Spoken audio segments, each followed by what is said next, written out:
Coach, welcome to the SEC. Thank you. Hope it's going well for you. It's going fantastic. Outstanding. Is there any introduction needed? No, so I'm going to introduce you, and we're going to go right ahead. Yes, we're 10 minutes behind. You want me to keep it? Okay. Perfect.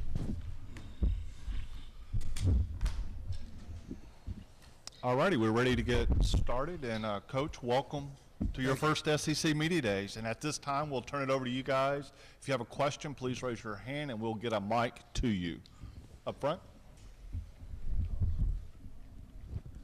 Hey, Coach. Paul Jones, Fox 17. Good to see you again. How you doing? Good, man.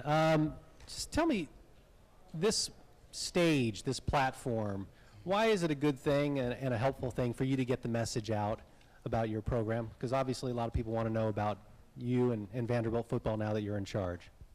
Well, I think anytime you have a chance to brand yourself, and talk about your brand, talk about who you are, and about your team and what the expectations are. It's a great medium. Social media nowadays, allows us to do things that we couldn't do, before. And the idea of getting in front of cameras and talking about players in your program and your school, in your town. It's a great venue. So for me, I look forward to stating our case. And we want to be competitive. And we've talked about SEC East title, and we're not going to back away from that. We just got to work hard to do the things that we can, to really be competitive and understand who we are. Got a question in the back for you. Coach, you've had experience defending against some of the hurry-up offenses. They're becoming more and more prevalent in the SEC.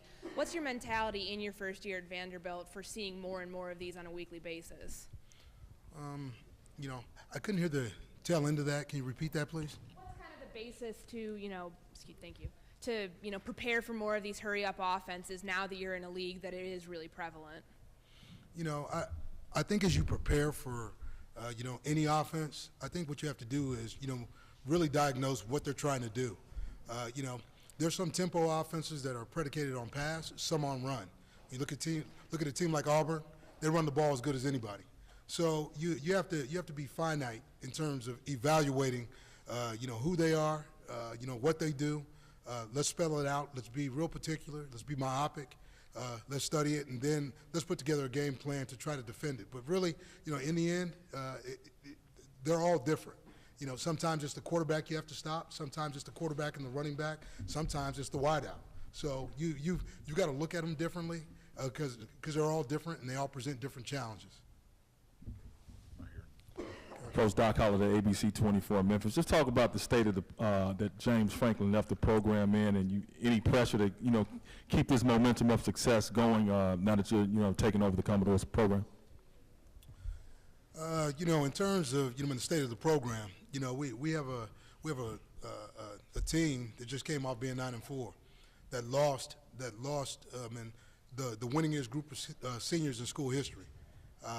We have a group returning of redshirt players and players with much experience. When you talk about bowl games and what that looks like. So, I'm really excited about this team. When you talk about pressure is this. Pressure is having to sign 22 recruits in 12 days. In my opinion, a 2-minute drill is a 2-minute drill. Following James Franklin is not the toughest thing, to get done. The bottom line is we got to win, and have success. And, our young men are well on their way. They understand, what the foundation is. They understand what the goal is. When I talk about SEC East, title, I talk about that full knowing, what we have to go through. Tough teams, tough scheduling, but we can only do one thing, and that's knock down one goal at a time. We have to line up versus, Temple and get ready to play a ball game, and they understand that. And I've got a lot of things in front of me now, and so what we choose to do is, dream big. You dream big, you accomplish big things. You dream small, you'll never be in the game. Coach, you mentioned 22 players in 12 days. Can you take us a little bit through that process? Yeah. And what that was like, and did you ever envision yourself having to be in a situation like that? I didn't, you know. I mean, being in a situation where you have to, you know, solidify a class, we went into that first recruiting weekend, you know, with the possibility of 9 committed guys. After the first weekend, 6 decommitted and went other places. And, you know, man, really what we looked at was, you know, in talking to those young men, you know, they were different than the young men that we wanted to recruit. So, you know, when you talk about certain things like, you know, being blue collar, okay, you know, integrity, character, you know, man, being held to a higher standard, not looking to be good, but looking to be great, okay, all the time. You know, those things don't ring true to everybody. So, man, if it's not a good fit, it's not a good fit. So then we had to, you know, really, you know, go back. Our players did a phenomenal job. You know, our guys on the team, in that last recruiting weekend, and we had, you know, 18 guys. When you bring in 18 guys on a recruiting visit, you think you're going to have chaos or pandemonium. It was pure bliss. You know, we had guys that fit who we were, and our guys knew it. You know, and I'm one to believe, you know, you have to rely on your players, you know, to fully understand what the school is and if the student athlete matches up. Here's what I'll say: our freshman class on campus this summer. First summer session, 3.96 GPA. So we recruited the right guys to do what we do. At the end of the day, we play football, we graduate players. So we're going to do that at a high level, and we'll get it done, you know, in many different facets. Academically first, and we'll move to the football August 28th. Coach Jake Young from WJHL in Johnson City, Tennessee. When you took the job, taking over a team that has been successful for the last few years, but historically has not had that success, did you feel a sense of urgency to try to reach those players and get your point across to make sure they didn't backslide?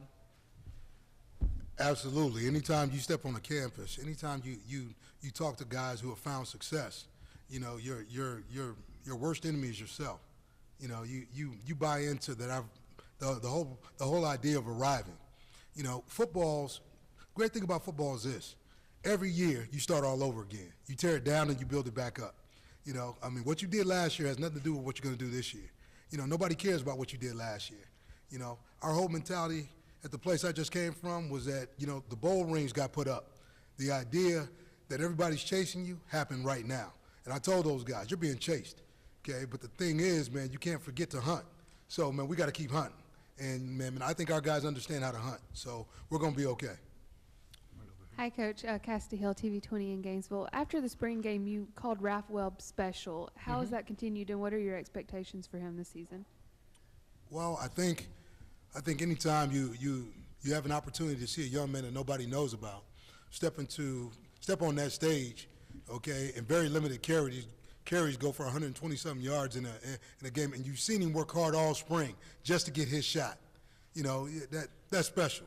You know, he's a special young man because, you know, he really believed in the idea that he was going to get an opportunity to actually play football. I think that's the great parity now in college football is that, you know, if you can give your guys an opportunity to compete, the best guys will rise to the top. So, you know, he competed, he got his opportunity, and now what it looks like is that he's going to be one of 4 guys battling for a running back spot. So we'll do it by committee. Let's get it done. Coach, Chase Horn, WHNT out of Huntsville, over here on the left side. Can you talk a little bit about the quarterback battle, specifically Stephen Rivers, what kind of you see from him as a player and what you expect from him this season? You know, the quarterback battle is moving forward. Robinette is the leader. I mean, you know, he's played games at Vanderbilt and won. So now what you do is, when you start to look at the talent of Johnny McCreary, you look at the potential of, you know, Stephen Rivers. You look at Josh Grady as he's come back from injury, you know, and his skill set is very similar to, you know, Mr. Samuels, who just graduated from our program. And then you look at the freshman Wade Freeback, and we've got some guys, you know, in our program that are you know, all vying for the same thing. They all want to be the quarterback at Vanderbilt, and so we're gonna compete. We're gonna let them compete, let them play. Let's see, you know, who can manage, who can you know, extend plays, and who can lead our team. And whoever does that gives us our best chance, and that's the guy that's gonna play. So I don't decide, they do. Coach over here. Yes. Mike McCoy, ABC 40, Bryan College Station. How has the ever-growing SEC, since you've come into the conference, how has it changed and how has it been for you to be able to recruit and to be able to work for this conference? Recruiting. Great thing about recruiting in Nashville is that, man, it's a wonderful city. I mean, it's one of the top cities in the country right now, one of the hottest. And so when you combine, and the Vanderbilt brand of academics and what it stands for, the city of Nashville, and then the opportunity to play in the SEC, tell you what, it's easy to walk into a home because I'm not selling, I'm just presenting. And that's something, that I can live with. I sleep well at night. So I like the idea of being able to, present what we have to offer and saying that, we don't have to be second to anybody. And the idea of having to apologize for being intelligent is gone by the wayside. We look to do great things and have fun in the process. So let's be Vanderbilt and embrace that idea, and that's what we're doing. Coach, along Rick Russo, WVLT in Knoxville. Coach, along the same lines, part of the Vandy's success in recent years has been defeating Tennessee. How important is it to you to win the state, beat guys like that, and also win in recruiting? First of all, I'll start with the latter. Our recruiting is going to be different than Tennessee's recruiting because we're two different schools, two different brands doing two different things. Coach Jones is a man that I know personally. I think the world of him because he's a good coach. I've coached against him a lot of years, so but we understand each other that way. But we have two different programs, and we'll leave it at that. In terms of our rivalry, okay, I think it's good for the state. Tennessee's done extremely well, in their time, and Vanderbilt, has really found recent success. So with that, we planned on doing what we've done. So that rivalry is going to continue. I mean, it's going to be a good one. So we'll look at that, as for what it is. In terms of winning the state, recruiting wise, we're going to recruit guys again that fit our model. They'll recruit guys that fit theirs, and we'll continue to see each other the last game of the year, which makes for a great rivalry. Coach Scott Tyson, WAFF TV. What can Stephen Rivers bring to this program as a quarterback? Experience.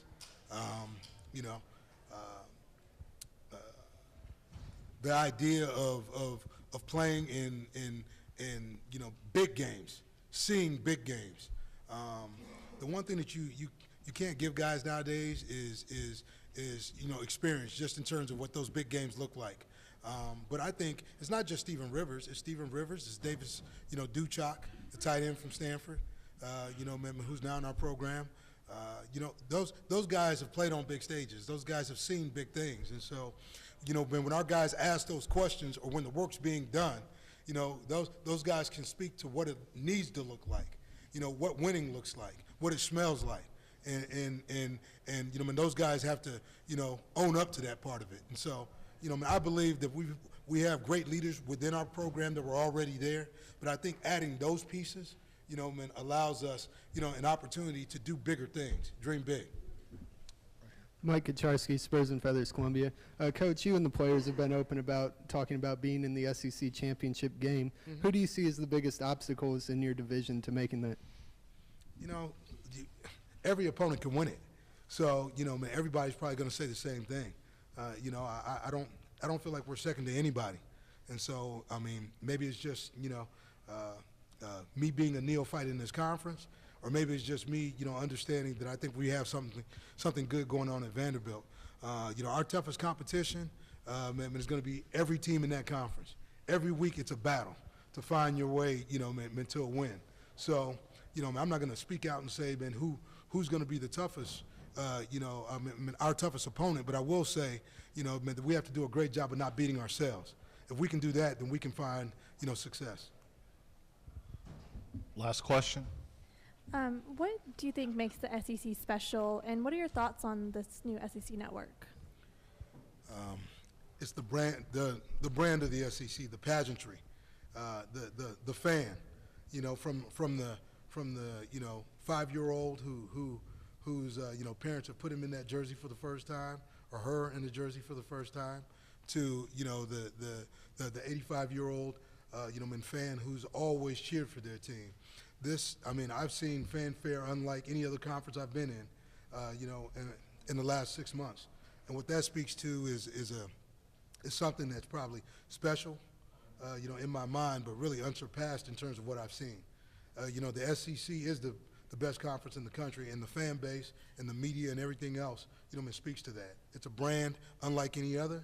So, I'm happy to say that I'm in the SEC.